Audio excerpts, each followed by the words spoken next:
Live and on demand, this is WNY News Now. Happening now, police are asking for your help to solve the armed robbery of a casino in our area. And the latest on a fire that damaged a popular Chautauqua County pub. Plus, the story behind a historic trolley cars restoration and what the public can do to help preserve its legacy.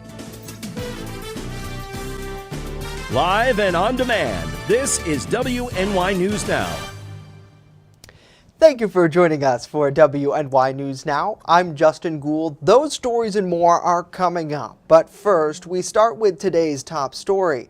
Investigators are asking for your help in identifying a man who robbed a Seneca gaming and entertainment casino in our region. New York State Police say an unidentified male suspect used what appeared to be a semi-automatic handgun to rob the Oil Springs Casino near Cuba in Cattaraugus County on Saturday. He approached the cashier's cage where he demanded money before fleeing with a cloth shopping bag full of cash. The suspect appears to be an average-build white male, around 5'9".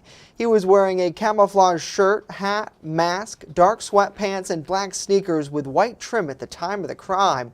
Additionally, it appears he had the words "love" either tattooed on his knuckles or drawn on what appeared to be a transparent glove. Anyone with information is asked to contact state police at 585-344-6200. And a fire caused damage to a local pub in the village of Fredonia on Monday. First responders were called to Heenan's Irish Pub at 39 Main Street around 3 o'clock. When crews arrived on scene, they reported smoke billowing from the building's roof, with flames visible on the first floor of the establishment at the corner of Main and Eagle Streets. The Chautauqua County Sheriff's Office Fire Investigation Team has since launched a probe to determine what caused the blaze. Preliminarily, officials say the fire originated on the exterior of that building, but then spread to the bar's interior. They found out that it did go inside the wall, went vertical up to floor 2. So they opened it all up and put some water on it. The bulk of the fire was knocked down rather quickly.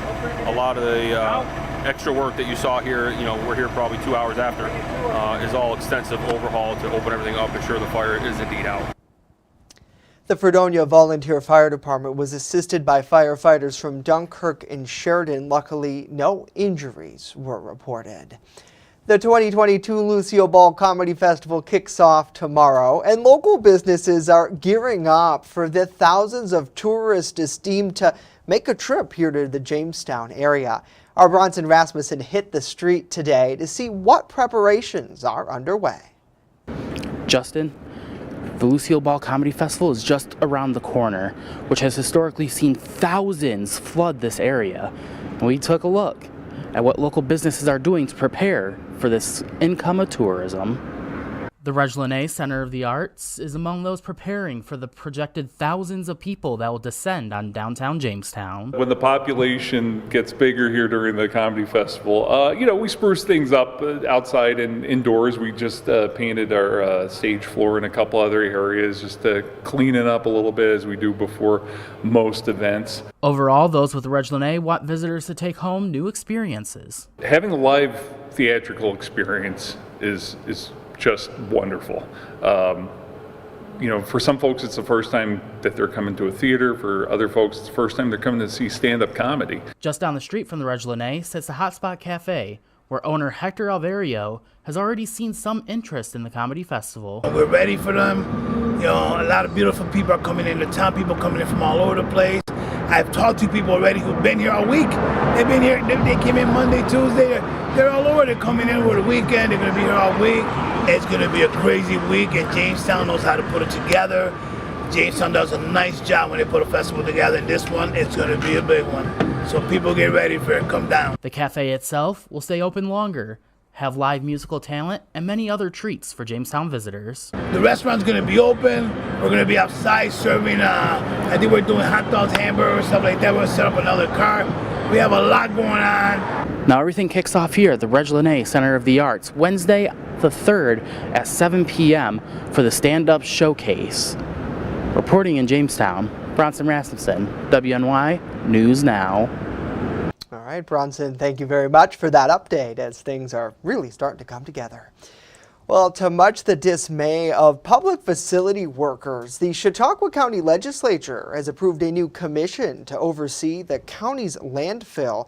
The 7-member proposed group, which was approved last week, will consist of local officials, private businesses, and local waste experts appointed by County Executive P.J. Wendell. Public Facilities Deputy Director Aaron Gustafson spoke to the legislature about concerns that comes from a commission like this. Some points that Gustafson brought up include the reasoning for the commission, what they would even accomplish that is not being already done now, and the role that private businesses might have. We do not feel that the added level of government, the commission, will solve any more issues than the current process that are already in place, especially given the concerning involvement of private interests that are proposed to be part of the commission. That commission was approved by a vote of 12-5. The legislation now awaits final approval by County Executive P.J. Wendell. Well, now let's switch gears a little bit and get a first check of our weather forecast. Chief Forecaster Dakota Hunter joining us live with that, and it's a beautiful day to be out on the lake, Dakota.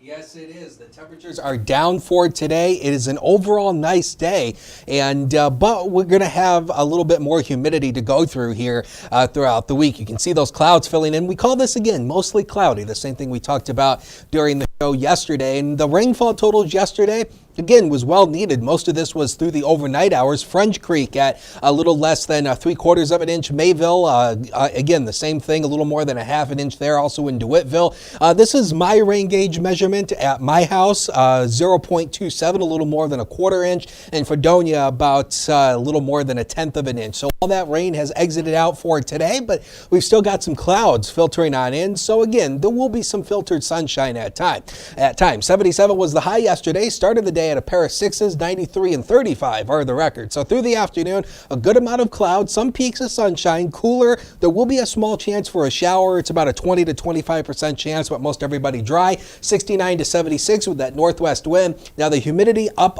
and away through here. We'll talk about it with that Ultimate Satellite Solution 7-day later in the show, Justin. Alrighty, Dakota, looking forward to that full forecast in about 10 minutes as we continue the latest on a nationwide store closure impacting our area. And later, athletes are gearing up for the Presque Triathlon as swimmers will hit the water in droves this weekend. And look at what safety preparations go into that. Stay with us. WNY News Now is back right after this.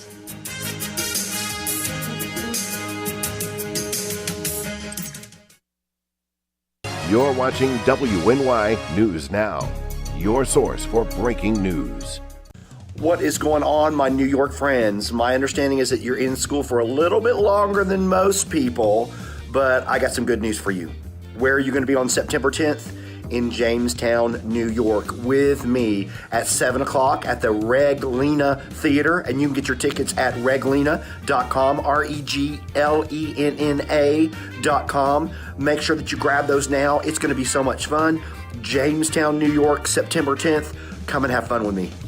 Stay fire safe this summer. Only use grills outdoors, away from siding and deck railings. Clean grills often and remove grease or fat buildup. Make sure your gas grill lid is open before lighting. Have a 3-foot safe zone around grills and campfires. Keep kids and pets clear of the area. Dispose of coals after they cool in a metal can. Never leave grills, fire pits, and patio torches unattended. Learn more at usfa.fema.gov. Brought to you by the Chautauqua Safety Village and the Jamestown Fire Department. When severe weather breaks, one team has you covered, tracking the storms as they happen. Catch your First Defense forecast daily on WNY News Now. EagleZip.com is your local one-stop shop for all of your home and business computer needs. Located on Fluvan Avenue Extension, just outside of Jamestown, EagleZip.com sells and services all brands of desktops and laptops, as well as servers and network equipment for your business. All new computer sales include transferring your data from your old computer plus a 2-year warranty. Call EagleZip.com today. Stop by EagleZip.com today and let us make computers easy for you. With coverage that matters, this is WNY News Now. A North American sporting goods retailer is closing all of their stores nationwide, including 2 locations here in Chautauqua County. Olympia Sports is expected to close all of their locations in the next 2 months, with stores in Lakewood and Dunkirk among those hosting liquidation sales. The company was established back in 1975 and in its prime grew to 225 locations across the nation. However, due to financial difficulties, most of the locations were closed or sold, with only 35 around the country in recent years. Known for their sport jerseys, equipment, clothing, and more, all remaining stores are expected to close by the end of September. And Republicans in the state Senate are outlining a plan to help taxpayers and families, as well as businesses, find some relief from growing inflation impacts here in New York.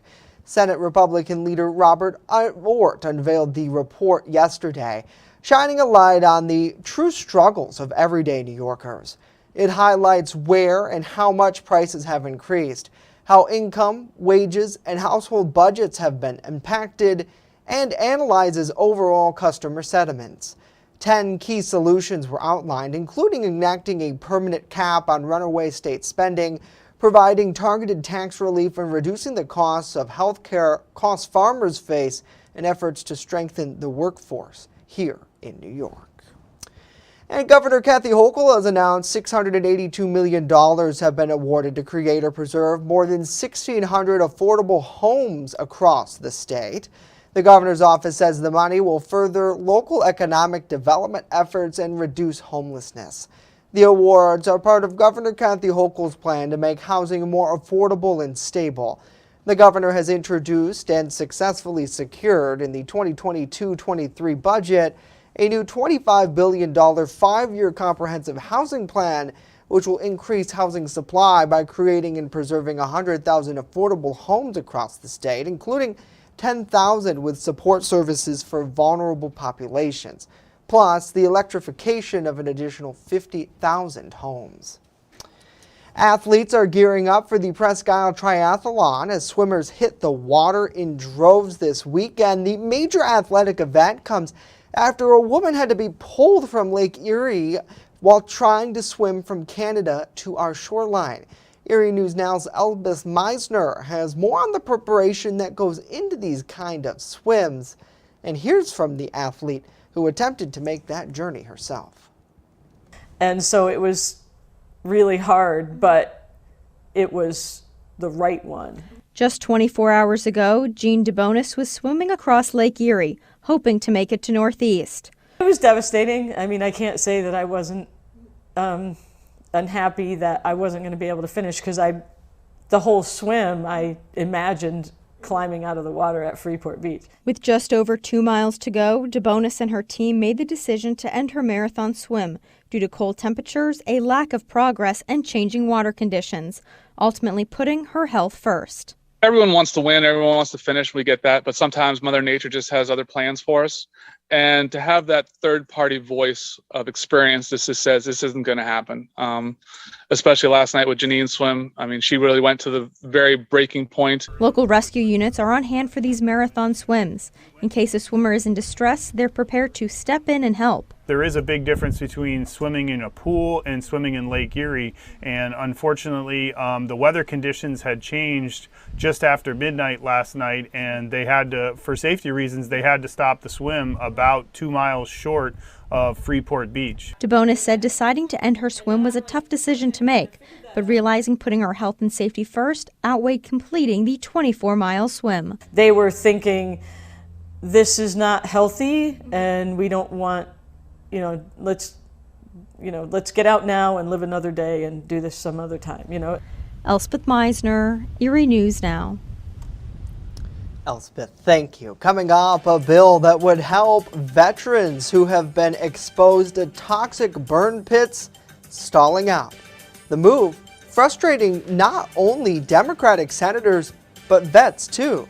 And later, a historic Jamestown trolley car is now looking for a permanent home. But first, when we return, a full look at our weather forecast. Stay right there. WNY News Now is back right after this.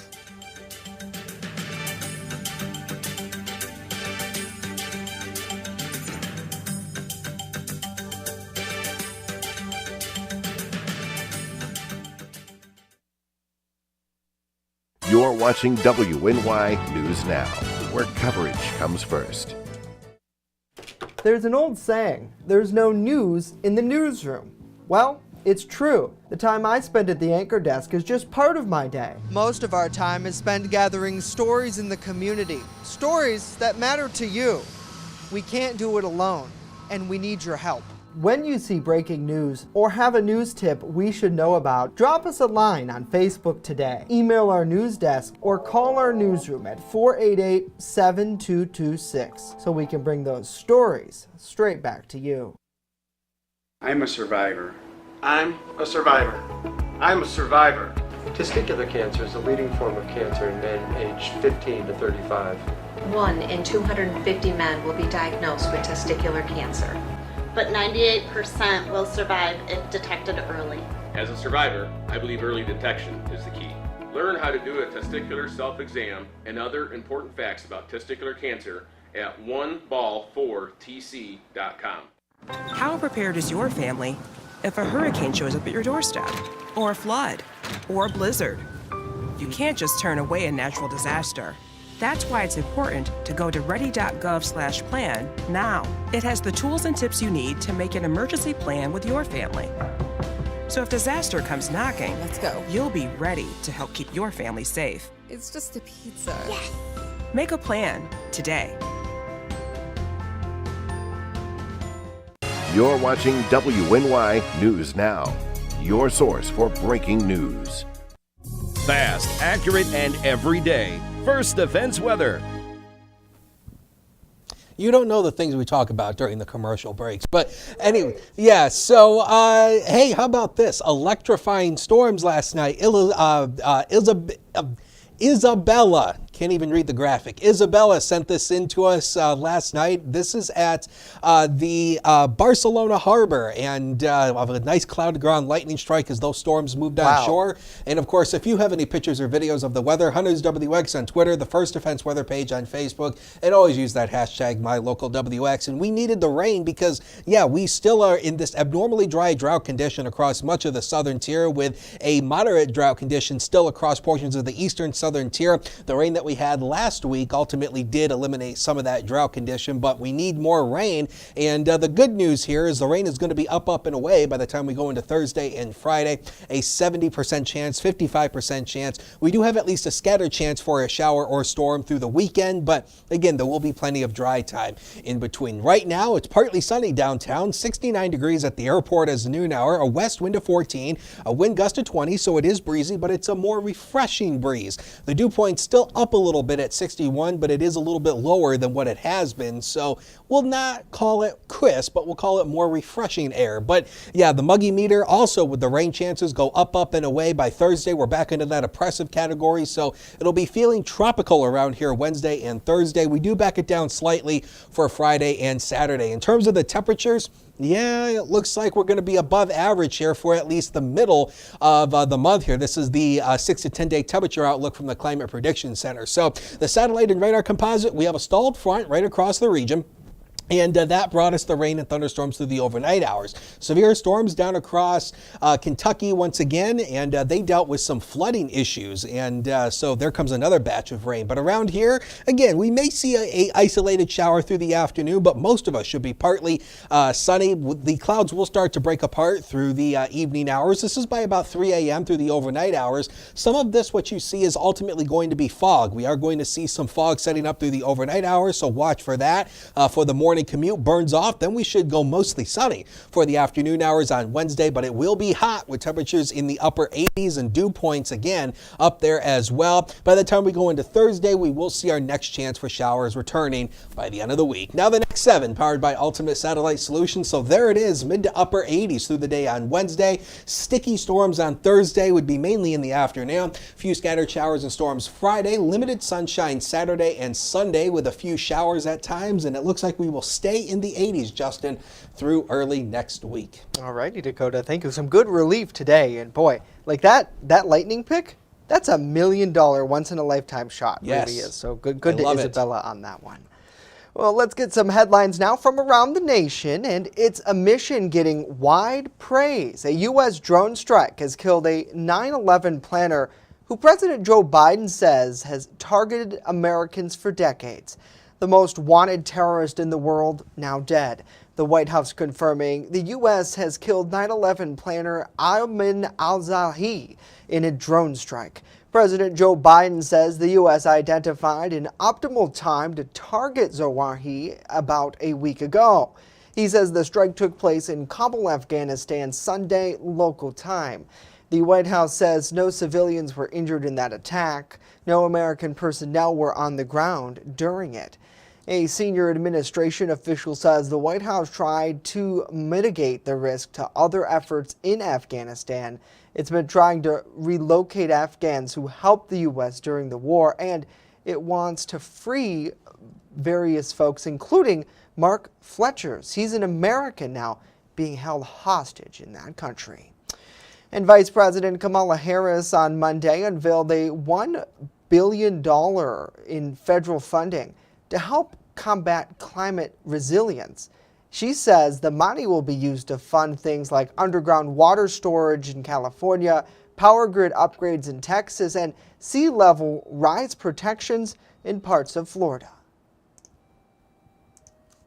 These projects will also strengthen our economy by preventing billions of dollars of damage from extreme weather.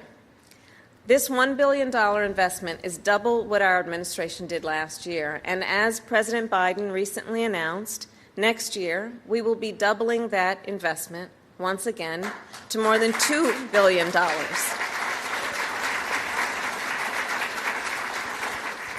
In awarding these grants, Harris also called on Congress to pass a budget reconciliation package aimed at curbing the climate crisis. That proposal was announced last week by Senate Majority Leader Chuck Schumer and fellow Democrat Senator Joe Manchin. It would invest hundreds of billions of dollars in things like clean energy and zero-emission vehicles.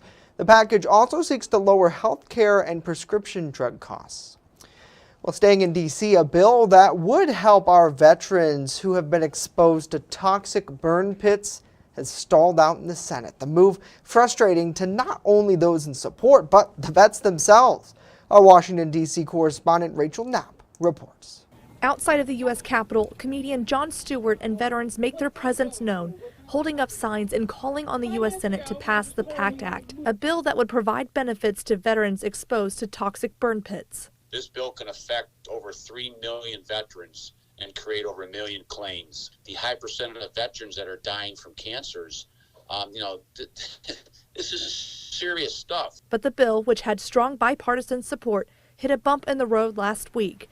The bill failed a procedural step to advance in the Senate, which basically stalls the bill. Senator Pat Toomey says it's over a budgetary issue. My concern about this bill has nothing to do with the purpose of the bill. Here's the problem. Completely unrelated to the $280 billion of new spending, there is a mechanism created in this bill. It's a budgetary gimmick that has the intent of making it possible to have a huge explosion in unrelated spending, $400 billion. Waiting for years for the federal government to do something. Why the hell should this be held up? Senator Bob Casey believes part of this holdup is because Republicans are upset about the reconciliation bill, which is a special parliamentary procedure that speeds up passing budget bills. He's pressing for the bill to pass. People on both sides of the aisle, both houses, all across the country agree this is the right thing to do, to honor the service of people who were exposed to burn pits. Joe Bonacci, Erie County's Director of Veterans Affairs, shares that same frustration. they're playing cards. They're playing poker with veterans' lives. And every day that this isn't passed, you know, we're losing veterans every day. At the Capitol, Rachel Knapp reporting. Rachel, thank you. The Senate could re-vote on this bill either later this week or next week. Senators are eager to move forward on the legislation before they break for their long August recess. Next, the story behind a historic trolley car's restoration and what you can do to help preserve its legacy.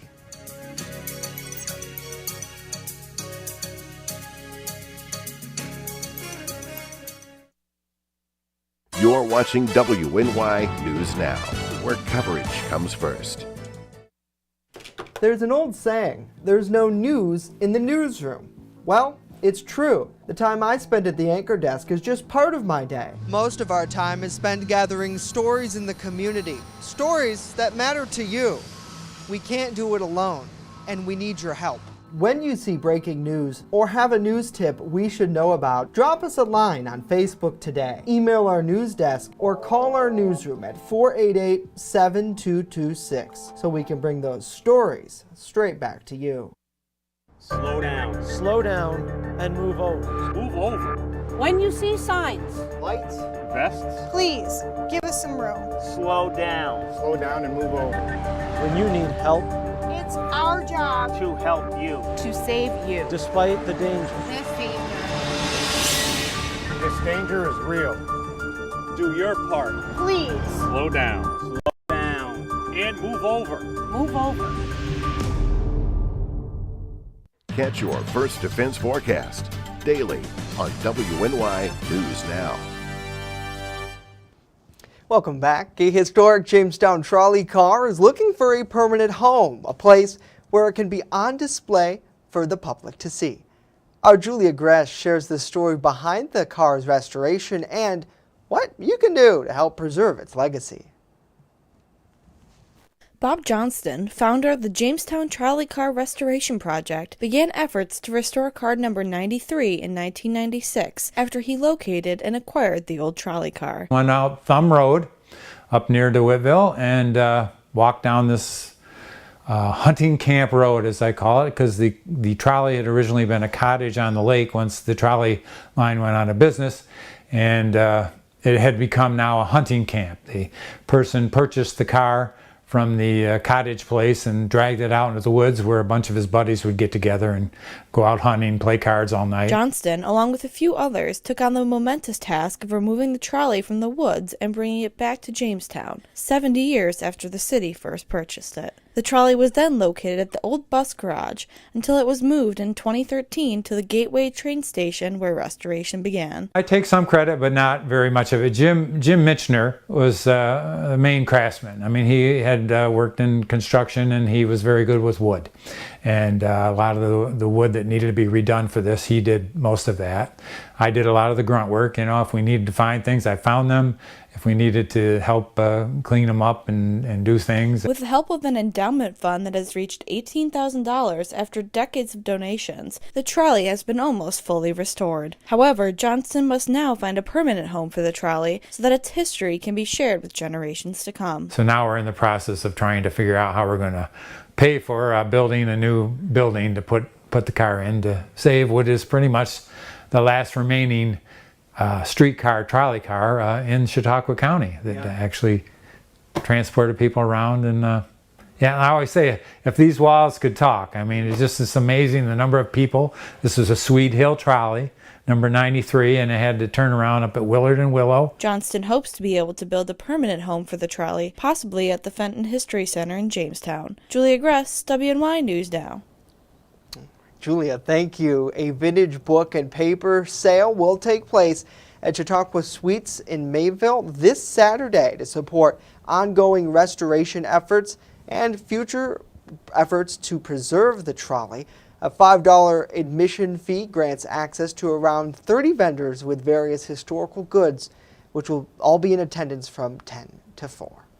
So you can support history by checking out some history too. It's so awesome to see really the before and after pics, Dakota, stand out to me. Incredible how much work has gone into bringing this back to the glory that it once was here in Jamestown.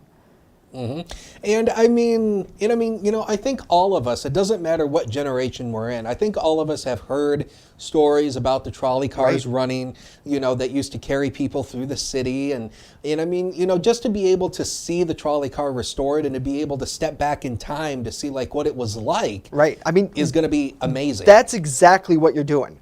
It is stepping back in time, and I think that's the whole idea that they have, is they want people to be able to do that. So thanks to Bob for speaking with us for this story. That's it for us today. We'll leave you with this live shot over Mayville. Have a wonderful day.